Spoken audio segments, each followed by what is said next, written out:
Assalamualaikum warahmatullahi wabarakatuh. Zabana Nabiyullahi Musa keessa alayhi salam gurbaa tokkotu ture. Gurbaan kuni hedduu Nabiyullahi Musa arrabsaa, hedduu isa rakkisaa, jecha garagaraa ja'an. Duba rakkoo gurbaa kanarraa isarra gahaa jiru Nabiyullahi Musaan Rabbitti himate.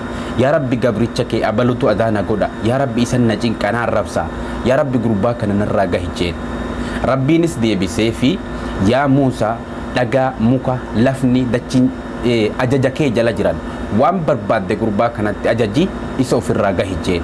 Musaan guyyaa tokko osoo kararra deemaa jiru gurbaan kun akkuma amala isaa karaatti isa eegee jecha garagaraa je'uunii jalqabe.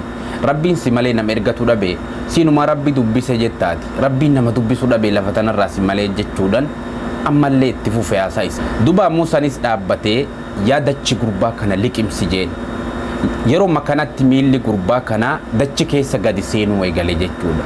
Gurbaan kunis amma rifatee yaa Musaa toobadheen jira, yaa Musaa itti gara hin galu, yaa Musaa har'a malee sin tuqu, yaa dachi gadi liqimsuma jeen Musaan ammas dhaabbatee.